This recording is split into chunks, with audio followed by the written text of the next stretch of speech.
I was maybe 16 years old, and I was kind of a rebellious kid. I joined Tinder to meet some older guys, and I was matched with this really attractive 20-year-old that seemed really into me. Naive, I know. Anyway, he asked to pick me up from school the following day to get ice cream and walk around a nearby lake. I said yes. He picked me up and we had a great conversation, nothing weird, and it seemed like we really enjoyed each other's company. When we got to the lake, no one was there because it was the middle of October and very cold on the water. We walked about halfway around the lake, and that's when it got weird. He started talking to me about crime documentaries and how he studied them and knew how to kill someone without getting caught. He started making tracks in the mud and said that he would wear shoes that were too big so the police couldn't match him on the shoe size. He picked up his shoes to show me 10.5 and informed me that he wore an 8. I got uneasy. He started strolling around me while I was sitting on a bench like I was prey. He went to one of those doggy baggy dispensers. He grabbed one of the bags and started swatting me in my face. I thought he might be trying to gross me out, so I half giggled and swatted it away. On one of my swats, he grabbed me by the forearm and pulled me in and put the bag over my head. Still, I thought he might be kidding, but as I tried to get away, I noticed he wasn't letting up. I was starting to panic now, realizing I wasn't getting any air, and he picked me up in sort of a headlock position. I was kicking and trying to elbow, and I guess one of the elbows connected to his groin, and we both fell to the ground. He laughed and said, "You got more fight in you than I thought you did. Was just trying to make you pass out, but I didn't even get that far. I'm proud of you." All of my stuff, phone, taser, was in his car on the other side of the lake, so I decided to play along and pretend that it was funny. I told him I needed my inhaler now and to walk me back. He did, surprisingly. I got to his car and I grabbed my taser and my phone while he walked around the back of his car to the driver's side. I texted my mom SOS and to track my location. When I looked up from my phone, I noticed the guy had pulled out his pocket knife. He slowly laid it into the tip of my chest, just enough for it to pierce my skin. He just blankly stared at me, and this went on for about 30 full seconds. I don't know why, but I said, "You're not gonna do it." This seemed to snap him out of it, and he paused, and then let out a hysterical laugh. Between laughs, he got out, "That's the second time I've tried to kill you today." The whole drive home, he proceeded to tell me how he would have raped and mutilated my body if I accidentally died that day. I got home and bolted out of the car. As soon as I did, he sped off.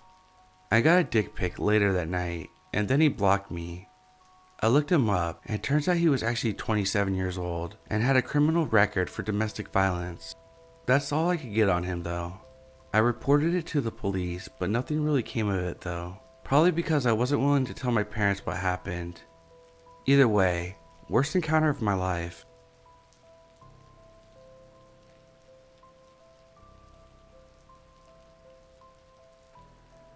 I live in a regional town of Australia. There is no sex trafficking problem here. It just doesn't exist. There's no gang activity, no unsolved murders, and no missing people or unsolved crimes. Just to give you the laydown of the sort of area I live in. Also, I'm a trans man. I'm pre-T, so I don't often pass as a male, despite me trying to. And that is probably somewhat obvious by my profile picture on Facebook, where I look pretty feminine. Now onto the story.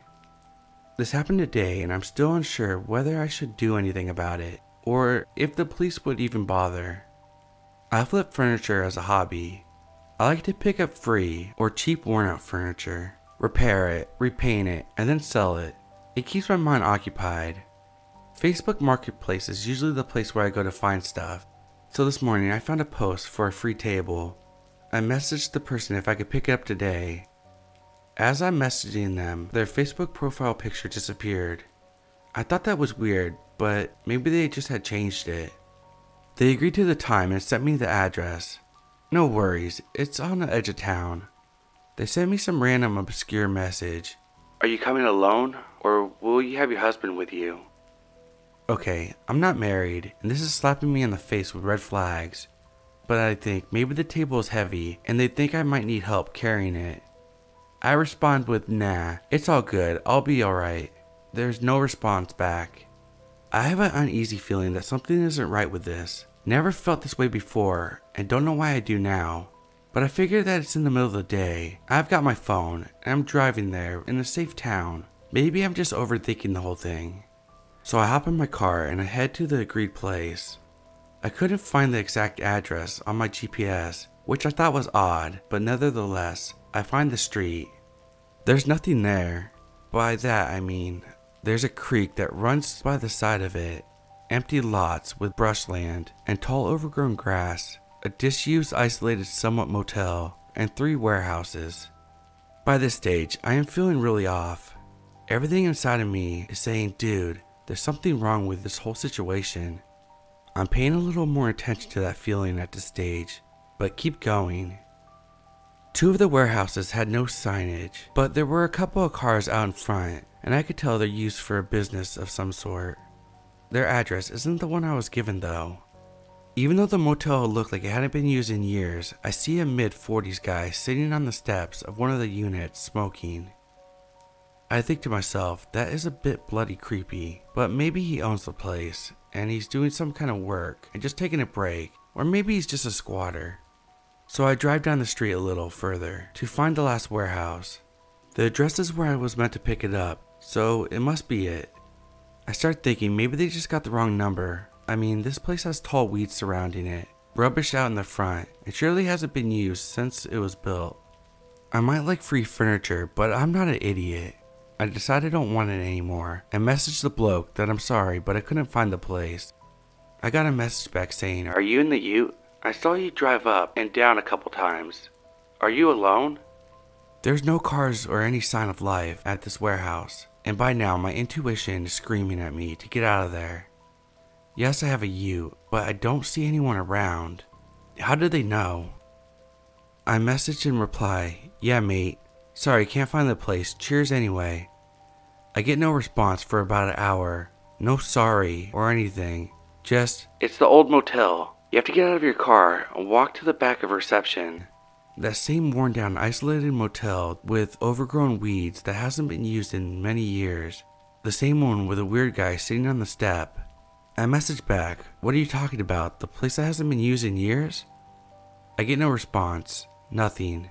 So I head home and sit down for a drink and Google this place again. I had forgotten the exact address, so I go back on Messenger to find it. Except it's gone. So I go back to Facebook Marketplace and the whole ad is gone. It just disappeared as if it didn't happen. What do you all think?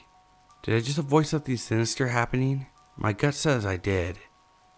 Creepy free table guy who was likely planning to do something really bad to an unsuspecting freebie hunter.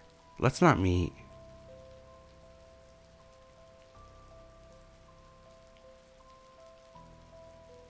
For background, I'm a gay man, 32, and live in Southern Oregon. I have a rather large following on Instagram, nature photography, and a large following on Twitter. Having a large follower count, and even sometimes having a modest sized account, you encounter people who push the limits into ranges that are rather inappropriate. I've had my fair share of creeps to push the limit. Most of them don't faze me. It's easy to block people and ignore them as well, and usually after a short period they learn to piss off. Except for one guy. I received a message one day from a guy in Colorado. He was 24 or 25 if I remember, and at first he seemed rather nice. He messaged me with the usual, "Hey, how are you doing?" Being a down-to-earth person, I always respond and ask the same. Though, with the amount of messages I receive, I can't continue the conversation with everyone, or I never leave my phone. Though, like I said, I try my best. Usually the messages are friendly, nature-oriented, and the occasional flirt. But after this guy got a reply from me about how I was doing, he jumped right in. "You're really hot. Where do you live? I want to know all about you." I responded in a friendly capacity, telling him thank you and telling him that I'm from the Pacific Northwest, keeping it vague. The conversation then changed even further. I'd like to meet you. When can I meet you? Can we be boyfriends? Then it happened, like it always does. How big is your dick? Are you a top or a bottom? Do you like being dominated? Being more interested in personality first, sexuality later, I read his message but didn't respond. I wasn't really interested anyways. I looked over his profile and saw little things that he would post that made me feel like I wouldn't be comfortable talking to him, aside from his clearly strong come-ons. Being this is Twitter, and I didn't respond, I don't believe they send read receipts, and I figured he would just get the hint. A day went by, and then he messaged me a few times, with more live comments. My Twitter is NSFW, so I kind of expect it. I respond to him telling him thanks for the compliments, but didn't answer the questions about my location and such. Again, keeping everything short and vague. He again presses me about where I lived, and that's when I finally stopped responding altogether. After a few days, he messaged me, "Are you ignoring me?" I mean, it was kinda obvious. I wasn't responding and I was still posting on my social sites. I eventually responded that I didn't feel comfortable with the conversation approach and that I don't give out my location and such. He responded, clearly rather offended. "Okay, what the fuck ever." So, I blocked him. Later that night, the same day that I had blocked him, I got a message from another account, just random letters from a username with no post. The message went as follows. "Why the fuck did you block me, bitch? I just wanted to get with you. You're a little fucking bitch. Unblock me, or you'll regret that you ever did." I said fuck this noise, and blocked that profile too, without responding. He then, after a while, messaged me on Instagram, and using the email from my Instagram contact button, emails me as well. The messages were along the lines of, "I love you. Unblock me or you'll regret this. I'm gonna fucking kill myself. Hell, I'll kill you." Again, I reported these messages to Instagram, reported the messages on Twitter, blocked him, took screenshots of the messages, and didn't respond to the email with the same vulgar content.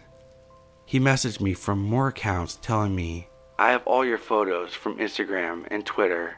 I'm gonna use them to catfish people on Grindr. You'll regret ever blocking me."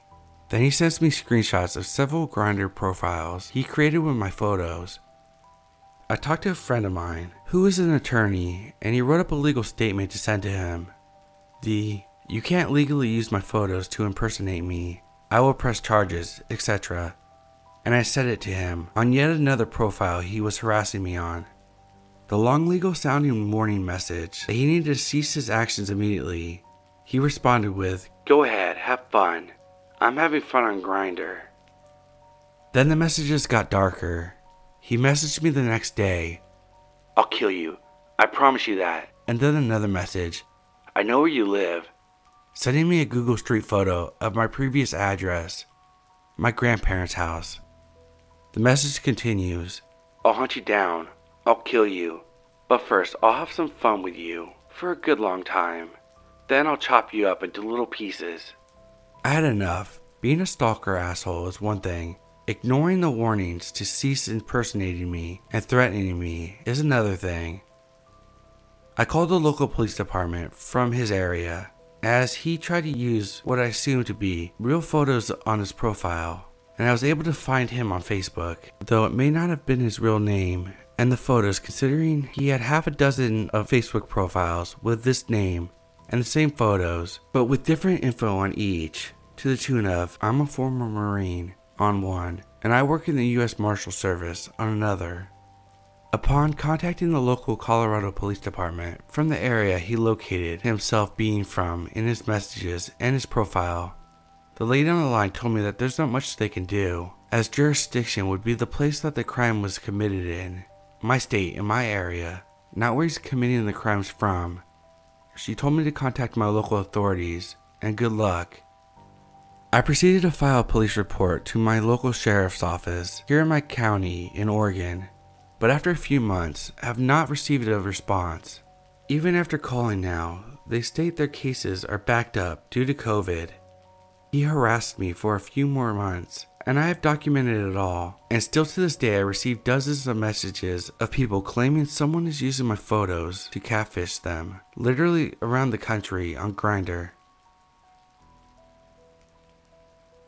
Hello, this is Bad Vibes. If you enjoyed this video, please hit that thumbs up. Please subscribe if you aren't already subscribed, and have a good Friday, or whatever day you're watching this on.